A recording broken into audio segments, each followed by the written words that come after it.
Is marriage a scam? I don't think I was ready for this conversation still. Oh boy. Is marriage a scam?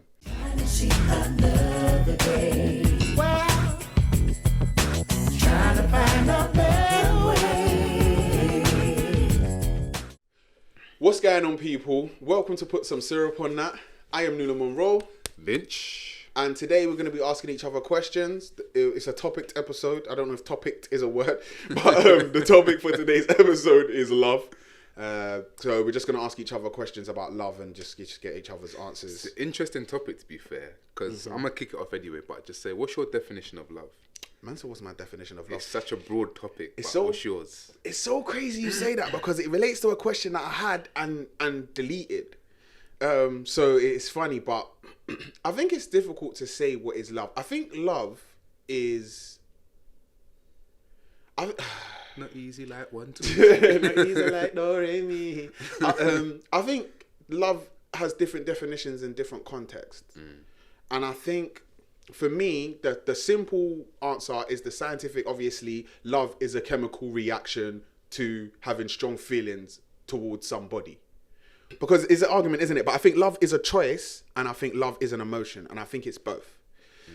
And the reason I say that is because, let's say, for example, you're in a long-term relationship or you choose to be in a long-term relationship. Within, let's say you're together for 40 years, right? And I'm talking proper long-term, like old school marriage love, right?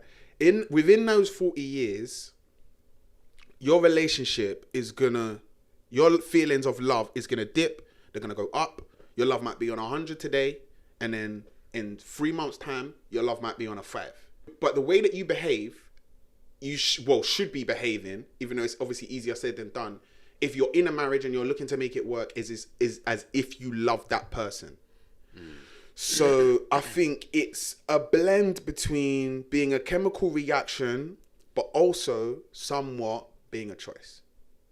Because in those times, you have to choose to still behave in a way as if you love that person. You can't fake. Like, for example, there are times where family members might do something that just annoys you, grinds your gears, blood, and you don't really want to flex with that person no more. But the love will overpower that. So it's a bit of both, innit? But you can choose to lock your family off, but you just wouldn't. Does that make sense? I feel like I waffled a bit. No, I hear what you're saying, because what I'm thinking is to elaborate on that, because would you still love someone if they were disloyal, dishonest, and distrusting? Do you think you have the capacity to still love that person? When you say someone, do you mean a partner or do you mean any relationship? Yeah, person in general. If they were dishonest, disloyal, and distrustful, would you be able to love that person? I think you can do, yeah. I'm not saying you should or will, but I think you can do, yeah. Why? So I feel like this is an interview. Yeah. I'm the guest on this episode.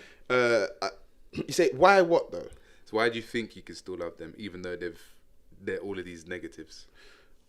Again, I'll answer it from both perspectives. If it's emotions, then you'll still be emotionally attached to that person. So if you are still emotionally, and sometimes it's unhealthily emotionally attached to people. Don't ever get it twisted, but that's love, isn't it? It's a chemical reaction. It's a feeling. It's an emotion. And if you still feel those emotions towards that person, then the love is there, innit? You love them. And then on top of that, again, second now, let's say, for example, it is a relation, or it's a friend. Like, let's just say a friend or relationship that's been distrustful and so on and so forth. You can choose to forgive them. And if you've chosen to forgive them, the love can come back. You can choose to continue to love them if you've chosen to forgive them. Yourself?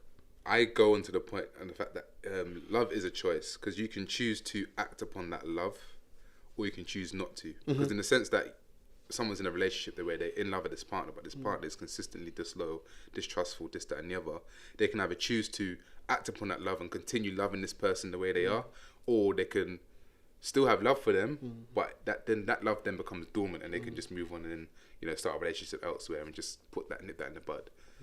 So yeah, on your point of saying that love is a choice, and aspects. My definition of love is, again, you add in loyalty, because I'm thinking about the people that I love in my circle right now, and the reason why I love them, well, obviously it's more to this, but the loyalty's there, the trust is there, honesty's there, communication's there, and it's those sort of foundations that build the foundations for love.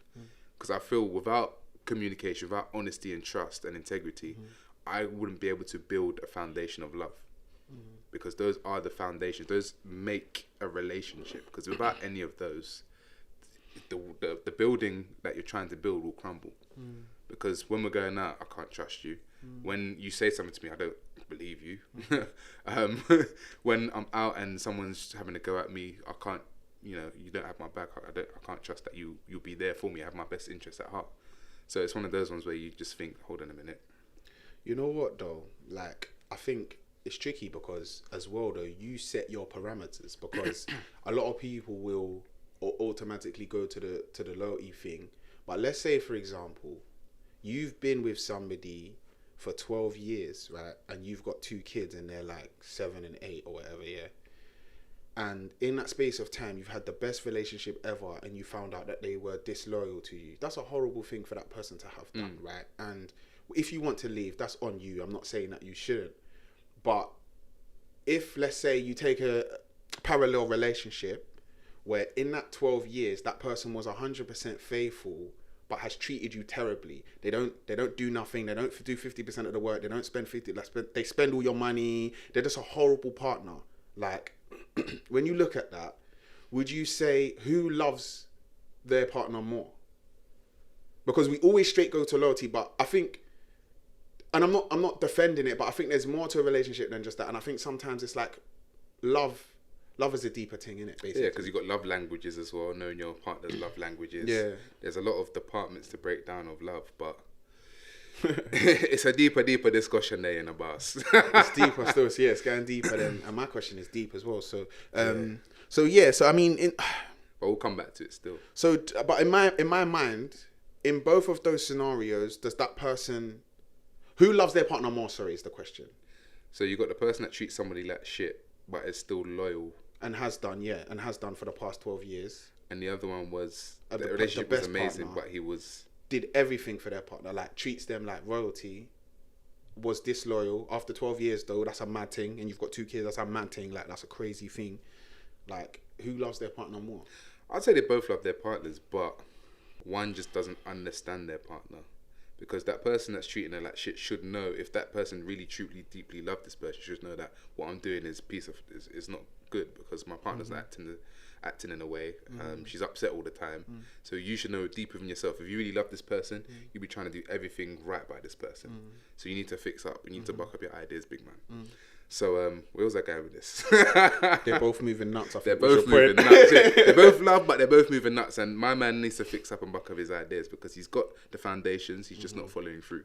And that's where communication comes into it. Because if she's not happy with what he's doing, she needs to be able to communicate that to him.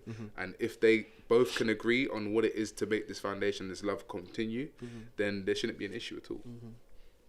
Cool, perfect. I'm going to segue to my next question. Oh, because it can't. Is marriage a scam? I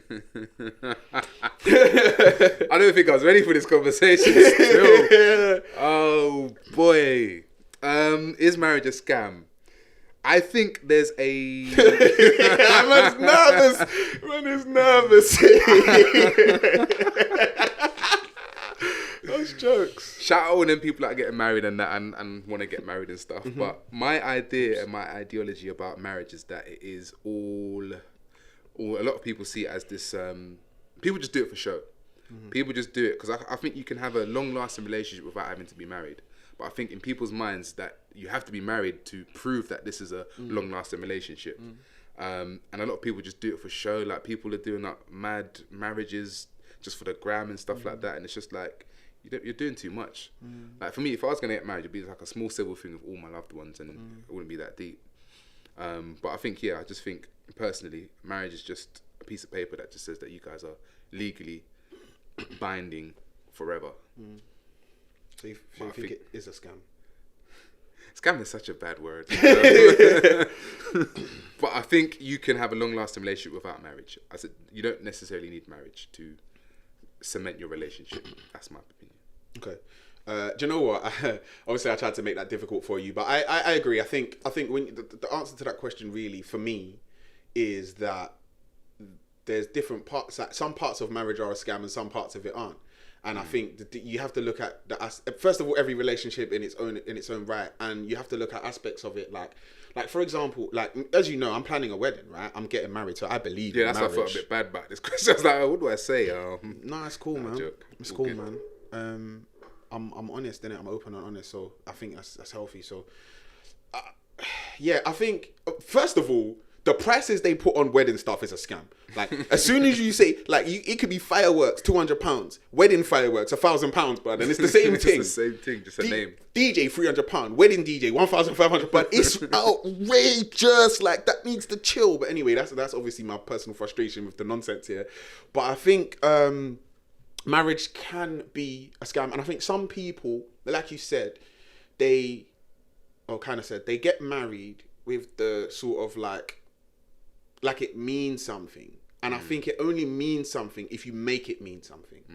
So like if you're I don't feel like rushing into a marriage because you want to get married. It's one of your life stones, milestones. Married, have kids, house, car. Yeah, do this, and like you said, I think you can you can be somebody that gets married within 6 months, and you can have somebody that's been with their partner for 7 years. That person who's got married after 6 months of being together doesn't have a healthier relationship than a person who's not married and they've been together for 7-8 years. So I think it really has to mean something to you, and I think people make it a scam when they force themselves to get married for the wrong reasons. Like for me, marriage, for me personally, is a declaration of love and saying like I'm happy, and the life I'm living, like I've chosen you to be the person that's gonna make me happy for the rest of my life, innit? But if I'm doing it for any other reason, to me that's when you get into scam territory. It's true. No, I like that definition. Doing it for a reason that means something to you both. And obviously, if you're bringing religion into it now, it's it's a whole different ball game. And you know, obviously, no sex before marriage. You think that's the scam part? Right, don't get me started on religion. You're gonna get me in trouble. I'll start talking about religion. Because if you're thinking about it in that sense, I'm not gonna go too deep into it. If you're thinking from that sense, you're almost forced into getting married because some people just want to have sex. But if they're brought up in a society or brought up in a household where you're told you can't have sex before marriage, certain people don't have the right intention to actually marry someone because they love them. They just want to, have sex. That's a fact. There are people out there that do that. But I know somebody that did that in my own personal life. So, well, not the full decision, but it was a big part of the decision. And it's like, that's just terrible, terrible, terrible reason to marry somebody. That's what I'm saying. That person's, if they watch this, they're going to think I'm sending for them. Like, what? Snitch. But that is a terrible reason to marry someone because you want to have sex. Like, Exactly. That's crazy. And this is why I believe, and in my household, obviously, when I have kids, wife, all of that, I'm going to make them make their own decisions on what they want to do. I'm not going to force marriage upon them because things like that occur. Yes. And then people just do things for all the wrong reasons. I want them to do it because they want to. I want to do it because there's love there. Yes. I want them to do it because they want to, not because I want to. Yeah. So in my household, that's the sort of, way I'm going to go about it, to be fair. What's your take? Yeah, no, 100%. I mean, I don't have kids, but when I do, I 100% I want them to live the life that makes sense for them. I think every individual is an individual, right? And as much as they can't be on a nonsense, that will never happen in my household. But as long as they're making decisions that make sense, then they can make whatever decisions they want. There's no, I'm never gonna force my kids to get degrees. Not gonna force my kids to get married. Like whatever, all those decisions are yours. Just do something that's gonna benefit you and. Don't be a bum. It's constructive and you're not doing nothing mad. Constructive. It's all good. It's all jigger. Perfect. The question I had was, would you... it's a bit mad. So would you sacrifice someone or something you love for your dreams to come true? No. No, never. That doesn't mean that much to me for my dreams to come true. Like enough. It doesn't mean enough for me to sacrifice somebody that I love. Like that's too much. Like to lose somebody I love for what? So that I can be a writer that writes movie scripts and television programs and you get what I'm saying? But you might find love again. You said, yeah, no, you of course, but that doesn't mean I am gonna be the reason. Like my dreams are not worth somebody's life, except my own.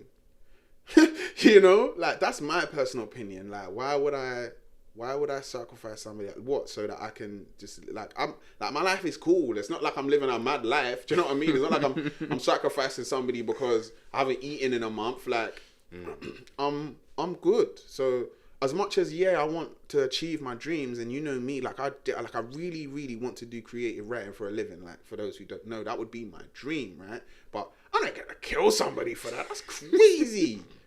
What about you, though? No, it's true. The only reason why you choose otherwise is for selfish reasons, and I'm not a selfish person. So I would give up my dreams for somebody I love, and just try to live a normal life. Try to make it however I can. And if I can't, if it's not meant to be, it's not meant to be. I'm gonna just live my life the way I'm supposed to be. Yeah. And everything in my life is destined, so I'm gonna live it the way it's supposed to go. Cool. And I'm not trying to kill anybody in the process. So you're not killing nobody, basically. Nah, be good. That's what I like to hear, because you'll probably kill me. Shh. So I had to quickly look at my notes because my next question is quite complicated. Are you finished with your question, by the way? All done. So my next question is, would you rather be in a relationship where you have a good relationship with your partner, but you have a bad relationship with her family? Like, when I say good relationship, perfect, no arguments, nothing. But your relationship with their family is terrible. Like, it's always a mad thing. Family events, everything mad thing. I see a relationship, like a normal relationship, where you argue occasionally, but you have a good relationship with their family. But the arguments are, they're serious. Like, it's a mad thing, but they're arguments. But most of the time is good, and you have a good relationship with their family. Or good relationship with the partner and the family, but the parents are mad racist. But they're you know them people that are like, oh, I can't be racist. My son-in-law is black, but they got gollywogs for sale on Facebook, and they don't see anything wrong with it. Do you know what I mean? Like, them kind of people. So what was the second one again? So you have the occasional argument, but it's quite serious arguments. But you have regular occasional arguments, but in the middle, in between the arguments, it's a good relationship. And a good relationship with their family. It's going to have to be that one, That's like every other relationship. Any normal relationship's going to have ups and downs. And I'm a family man, so I have to have your family integrated with mine. And I like when everything's just smooth, everything's calm, everything's cool. Yeah, we have arguments, but, it is what it is. It comes to the territory at the end of the day. So yeah, I'm going to choose option 2. Cool. Because that's like everyday life. Cool. I agree. I'm actually also going to pick option 2. And the reason I'm going to pick option 2 is because, like you said, for me, family is too important. Like, and going back to what we was talking about in marriage, when you're marrying somebody or you're choosing to be with somebody long term, it can be either or you're going to be having kids with them and so on and so forth. Like, their family is a super important choice. You're marrying their family, or you're choosing to be in a long term relationship. That's now your family. That's your family. That's your family. That's your family. And like, if you have a good relationship with your family, why would you now want to take on a family that you don't get along with? It's a mad thing. Pointless. Yeah. And I couldn't have the secretly racist thing. No. Somebody's going to jail. And it ain't me. Yeah. Because people are because they might not even come across as racist, but when you just know they're deep rooted. It's in their heritage. It's in their genes. It's in their bloodline. So option 2. Yeah, I couldn't live with that. That's nuts. Cool. I was thinking option 1, but then I thought, actually, no, that's not for me. Because we could just run away. For a perfect life and relationship. Yeah. It is tempting, isn't it? A perfect relationship is tempting, bro. I thought about it. I was like, maybe. Go to another country. Yeah, it is tempting. But I think being in a relationship where I get along super well with their family... Yeah, it means more to me. It just means a lot still. So the question was, would you rather... I think that's would you rather. Would you rather have love but no money, or have money but no love? Oh, when we say no money, what kind of no money are we talking about? So can't even buy £2.50 water. So how am I living though? Am I gonna starve to death?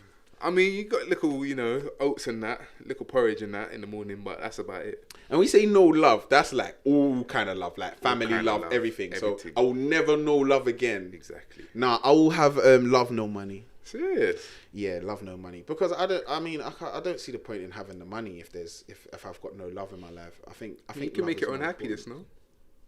No, I don't think you can.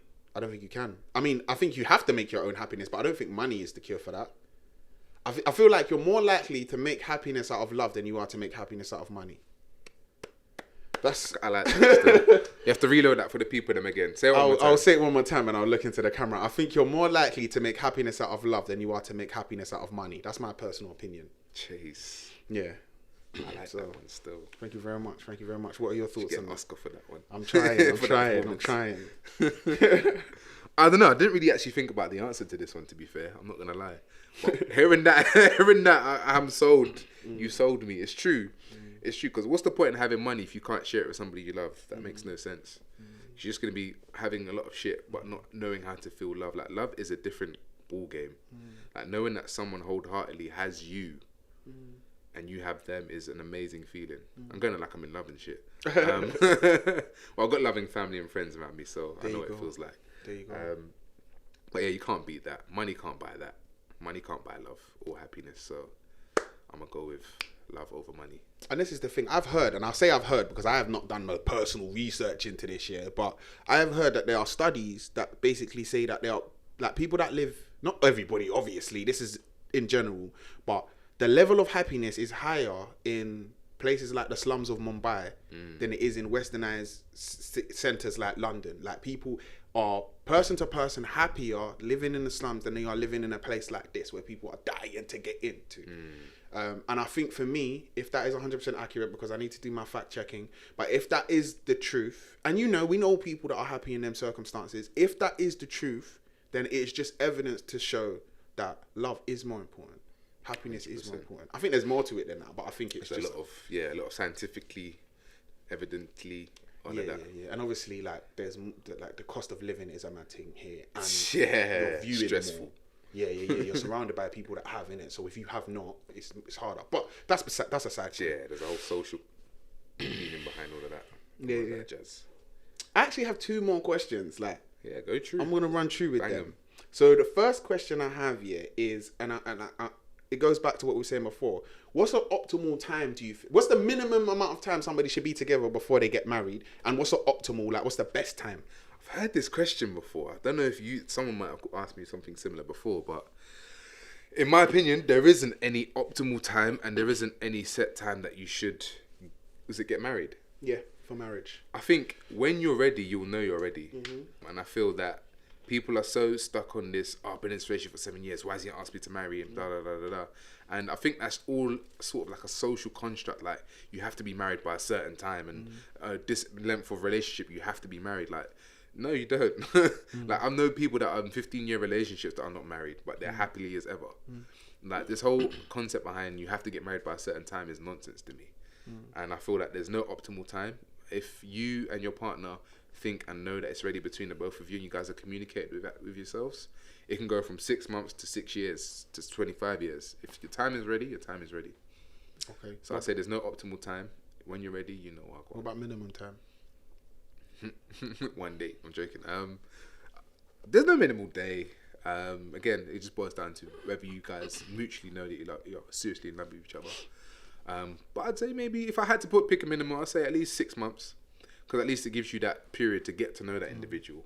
Because I know people that have jumped into things within weeks, and it seems a bit premature and a bit too soon. So I'd say probably 3 to 6 months would be minimum. Okay. What's yours? My minimum is 2 years. 2 years. 2 years.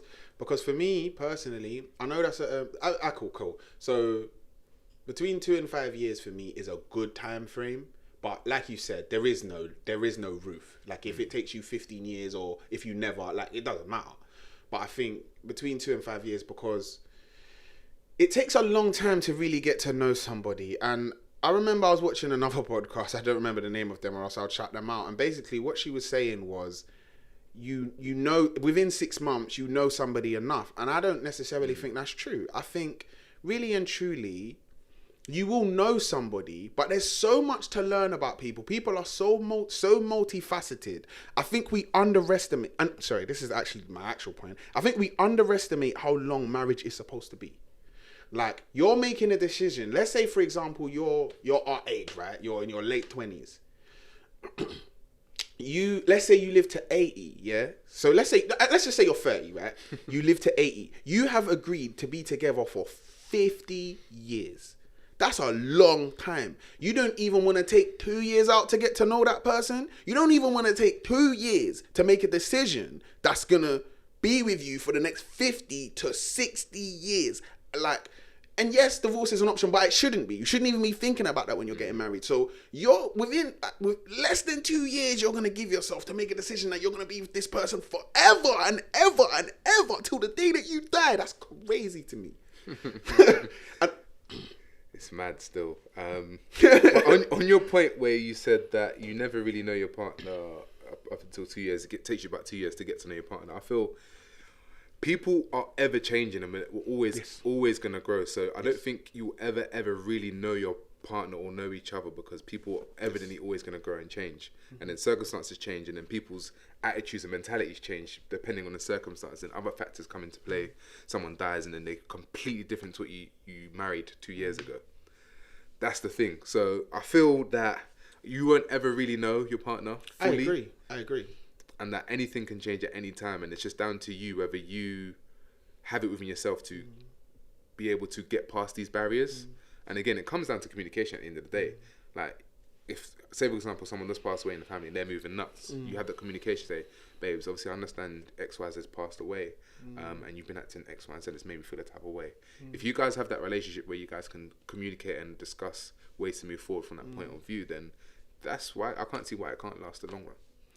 Yeah, I think communication and compromise obviously are the main things. And just because you've been together for 2 years and you get engaged, that doesn't mean that you're going to have a good marriage. That is not what I'm saying whatsoever. And again, I think you wait as long as you need to. But on top of what you've said, yeah, people are ever changing. But you're not even going to give it 2 years to learn that person that you're with now. Like, let alone meet the person that they're going to be in 5 years. You don't even know the person you're with now. But let alone the person they're going to be in 15 years. Do you know what I mean? Like, you haven't even given the time to look back and think, oh, remember those 2 years where we got to know each other, like how great they were. You don't even know yet. And the thing is as well, like, obviously I'm in a long-term relationship, and I think you see the early stages of that relationship, like even the first year, you are in a haze. You are in a haze, bro. And I think you are in just such strong emotions. And not that man's emotions aren't still strong, but you're in a haze. And that honeymoon period, that's real, you know. The honeymoon period is real. So I do think that you have to make sure that you've made the right decision. You get me? Okay. 2 years. Yeah. That's what's up. That's my personal opinion. What do you guys think? That's the real question. What do you guys think? So the last question, and it will be very quick, is what's more important? And I feel like we've kind of already discussed it. Love or money? What's more important? Compatibility or love? Like strong emotions of love or compatibility? What is more important? That's a really good question. Because there's a lot of people that would choose compatibility over strong love, because compatibility just means that you guys flex, you guys know Wagwan, you guys know each other for like the back of your hand, and that is dope. I can't lie, that is dope. But having actual love for someone is a different ball game. It's a different feeling. I'm gonna go for love. Okay. So sorry. Just if I offered you 2 relationships, one was you're 80% compatible, 20% love, and the other was 80% love, 20% compatibility. You're taking 80% love. Yes. Okay. Carry on. Yeah, love over compatibility. Because you can be I've met people that were compatible as fuck, but I don't love you. Like, not like that, but it's not really. There's nothing past compatibility stage. Because I got loads of female friends that were compatible with, but will never be past that friendship stage.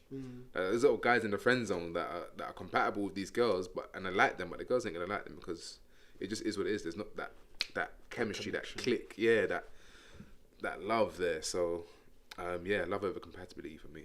I'm going with compatibility, and I'll tell you why. Jeez. One, the time frame. Again, like I said, like if you're really choosing that you to stay with somebody forever, you want to be with somebody that you're going to get along with forever, because as we discussed at the beginning of this, love is kind of a choice.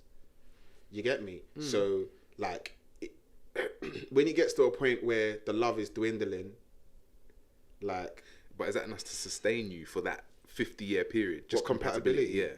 I don't think either are. I think it needs to be a blend. But that's why for me, I'm picking compatibility, because at the end of the day, the love's not there, but at least we can enjoy each other's company. You get me? But if the love's there and you don't, like, you want to do this, she wants to do that, you want to eat this, she wants to eat that, like, that's long, bro. Like, that's gonna cause more resentment for me than actually not, like, than the love not being there. You can have these strong emotions, but then it can become resentment. But he said love is all about compromise, no? It is. So if you're in that love, in the sense that the food thing, can't you guys compromise on? Obviously, I eat this, you eat this. Boom, move forward. 100%. But I think like compromise is gonna happen whether you're 80% compatible or 80% love. You have to find compromise, but the less compromises you have to make because you're more compatible, the better. Like, that's just it. Like, if you and your partner are polar opposites, bro, that's gonna be a problem. Like, if you're voting Labour and she's voting Conservative and you're arguing every time election time, that's a mad thing, bro. Like, if you like your food spicy, she likes her food mild, and you're cooking meals, she's not eating. Like, it's a lot. Do you get what I'm saying? Doesn't make it more interesting though? Like, if you guys are the same throughout your whole life, there's nothing to have a little debate on, have a little competition, you know. Sometimes that's healthy, that's nice, that's lovely. That's the 20%. It doesn't need to be more than that. It doesn't need to be more. So you guys both support Arsenal, you guys both kick football. Like, after a while, it's gonna get mundane and boring. But I don't need all that difference. It's gonna be interesting. And again, if you're compatible, it's gonna be interesting because you're compatible. You're gonna enjoy the same things. That's not interesting. That's the same. Like, yo, babes, yeah. Gonna smoke? Yeah, cool. That's fine. It's not interesting. No, but why isn't it interesting? Like arguments isn't like, it's not necessarily you need arguments for things to stay interesting. Debates and having like differences in opinions is good. But being compatible doesn't mean you're not necessarily going to have differences in opinion. It just means you're less likely to enjoy the same things. Yeah, and that's a good thing. No, you're less likely to have those conversations. I don't know. As you said, life's all about balance. If you have a bit of both, bit of compatibility, bit of slight differences where you can have a little healthy debates and stuff, that's always healthy in a relationship. Because it keeps the fire sparking and it keeps it more interesting when you can have those little healthy discussions. And not to harbour on a point, but think about it. If you're constantly having those discussions for 30 straight years, bro, that's going to drive you nuts. You would rather have those less than have them more, bro. If you, for 30 years, you want to constantly be disagreeing on stuff. In what part of the game is that fun? I don't know. Anyone that's been in a relationship for 30 years, right? Tell me your take on this car. Yeah, it's an interesting one still. It's an interesting one. Because I haven't been in a relationship that long, so I wouldn't be able to either deny or agree. But it's an interesting one still. I can't lie. But when you look at old married couples, obviously they're always bickering, but that doesn't look fun. Always bickering. I don't know, man. Like, I've seen old married couples that don't look fun to me. But I hear you though. Like, let us know your opinions. Give us your vibes. Yeah. Let us know your thoughts in the comments. Yeah. Perfect. You good? You got anything more you wanted to say? Good. Love over money. Love over money. Love over everything, man. As Beyonce and Jay-Z said, isn't that what the album's called? Anyway. Yeah. Regardless, like, share, subscribe. Thank you for watching. I am Nula Monroe. Vinch. And this is Put Some Syrup on That. As always, we'll be back next week, Sunday. Thank you very much. Peace out. Peace.